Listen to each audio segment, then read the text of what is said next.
Cale entered and the jovial nature disappeared. He dismissed the other guard and set himself to watch them. Alice said in a whisper, "I never liked that guy. Sorry, Henry. Even if he did save your life. He tried to hit on me and wasn't happy when I turned him down." Hara shook her head. "It was my fault, I hired the bastard.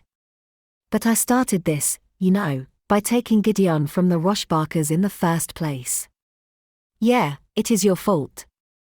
And here I am, tied up like a pig set to be slaughtered." Murphy complained. Hara turned to look at the gunner. "That is only because they took you so easily and they have your weapons." "Yeah, they do, and that rubs me the wrong way." Murphy grumbled softly. Talon laughed and said, "Oh, you poor thing." Everyone snorted at the sarcastic tone. "Don't try to help Talon. You just have to ignore him. I know the rest of us do." Henry added. They laughed. Cale glared at them, but didn't try to shut them up. Talon said out of the blue, in 3.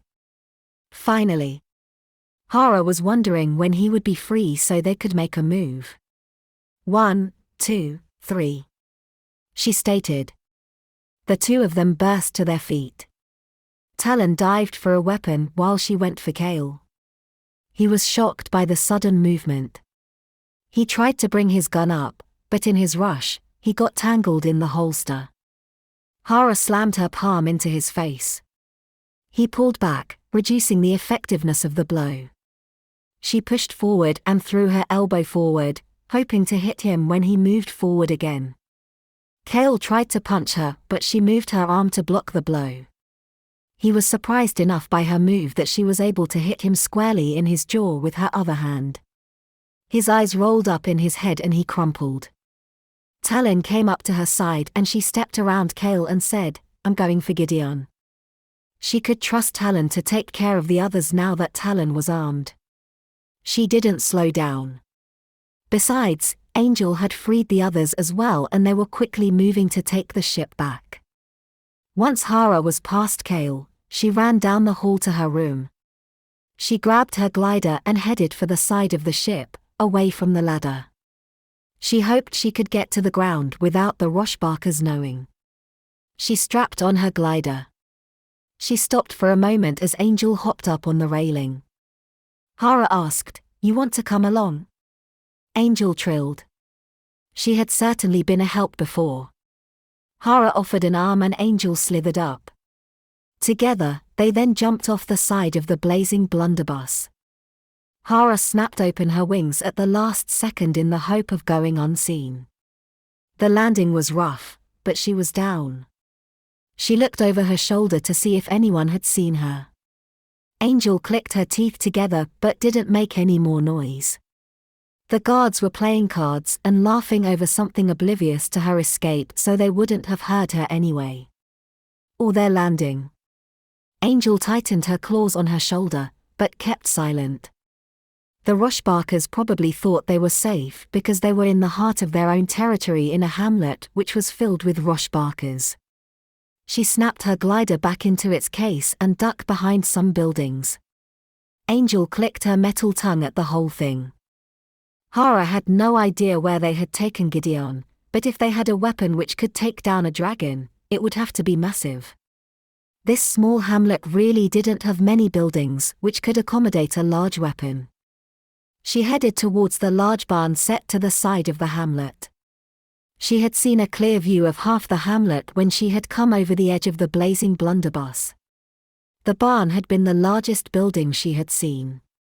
If Gideon and the weapon were in the other direction, it would make things difficult as she doubted she could stay undetected for that long.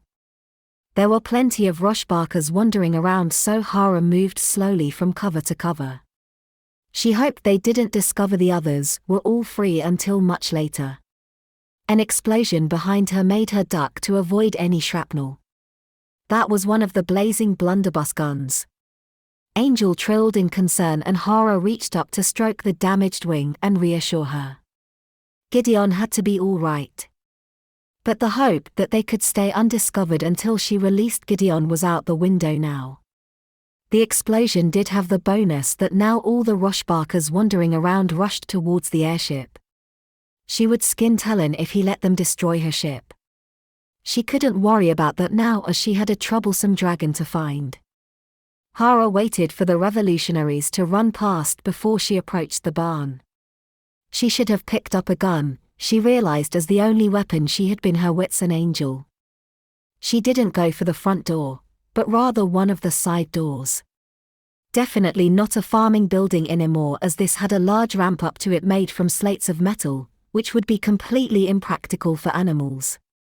The gear once used to move hay around was merely a hole in the roof. The Rushbarkers had been here long enough to settle in, it seemed. Hara pressed her ear to the door. She could hear Gideon talking to someone, so he wasn't alone. She was quiet as she picked the lock. It was sophisticated enough that it took a while, and probably the reason why they had no guard on this door. They probably put it in for convenience and then had forgotten about it after they had finished using it. Hara winced when the door made a loud click as the door opened. She waited a moment, but when Gideon still continued to natter on, she knew they hadn't heard the click.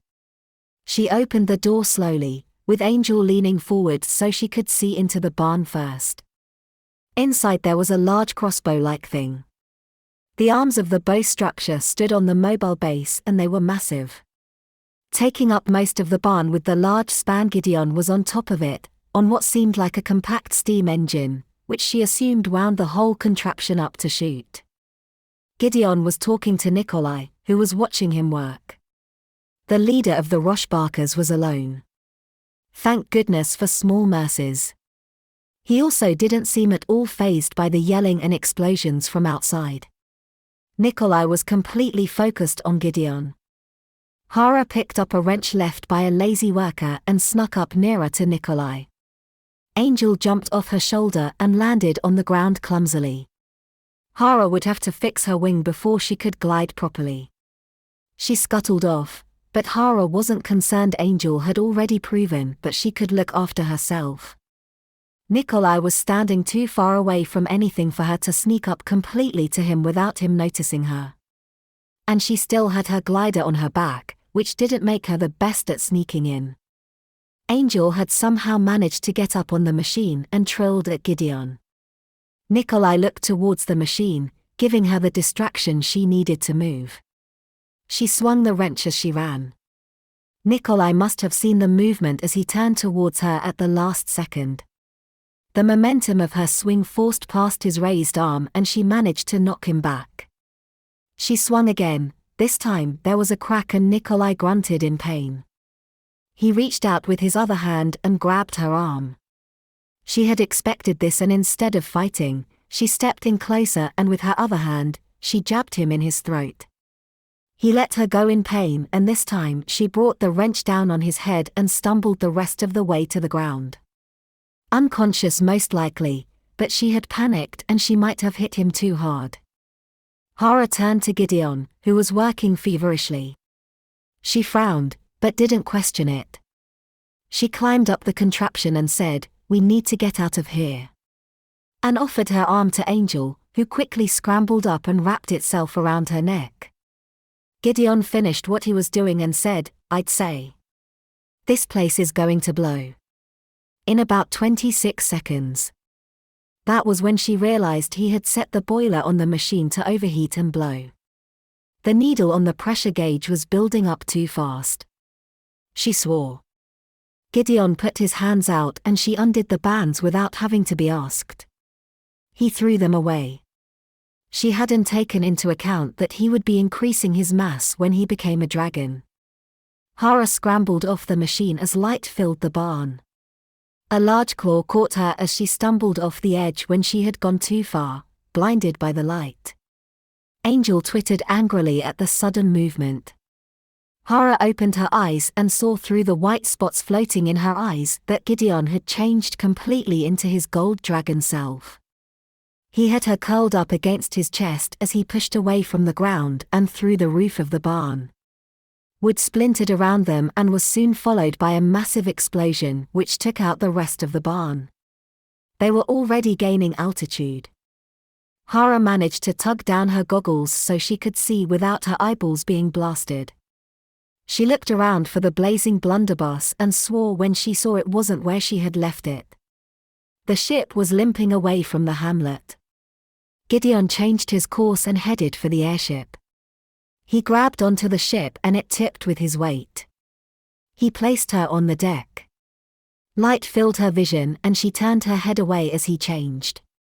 She turned back when the light disappeared. Gideon pulled himself up over the railing and onto the ship. She caught his arm and helped him up over. He stood up, but didn't let her pull away. He tugged her closer and she let him. He asked, "You came for me?" Angel twittered harshly. Obviously, she hated being left out. Gideon reached up and brushed a finger over her head and said, "And you too." Hara frowned. "Of course. I wasn't about to leave you fixing a weapon for a bunch of rushbarkers. Besides, we are still short crewed and we will need you if we want to escape." Gideon grinned with the corner of his mouth. "You came to me because you like me." Hara rolled her eyes and tugged herself free of him. "In your dreams, Gideon," he cheekily said to her back as she stormed off to see how the crew were doing. "Every night. You know that." Chapter 10.